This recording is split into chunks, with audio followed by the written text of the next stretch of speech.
भगवान श्री कृष्ण के नाम से पहले श्री राधा रानी का नाम क्यों लिया जाता है? आइए जानते हैं इस लीला को। कहते हैं कि जो व्यक्ति श्री राधा रानी का नाम नहीं लेता है, सिर्फ कृष्ण कृष्ण रटता रहता है, वह उसी प्रकार अपना समय नष्ट करता है जैसे कोई रेत पर बैठकर मछली पकड़ने का प्रयास करता है। श्रीमद् भागवत नामक ग्रंथ में उल्लेख मिलता है कि जो भक्त श्री राधा का नाम लेता है, भगवान श्री कृष्ण सिर्फ उसी की पुकार सुनते हैं।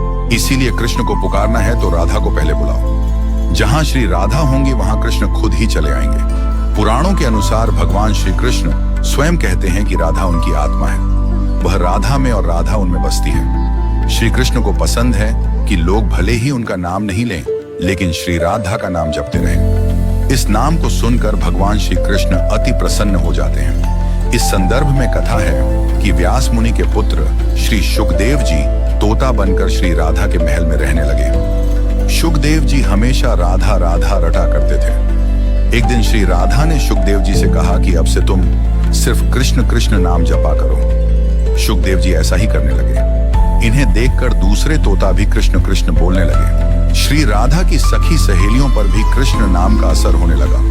पूरा नगर कृष्णमय हो गया, कोई राधा का नाम नहीं लेता था।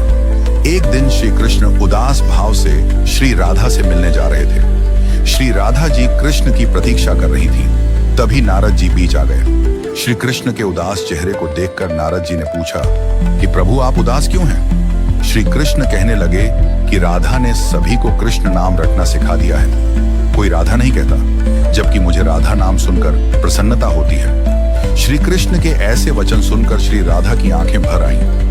महल लौटकर श्री राधा ने शुकदेव जी से कहा कि अब से आप राधा राधा ही जपा कीजिए। उस समय से ही श्री राधा का नाम पहले आता है। फिर श्री कृष्ण का क्या आप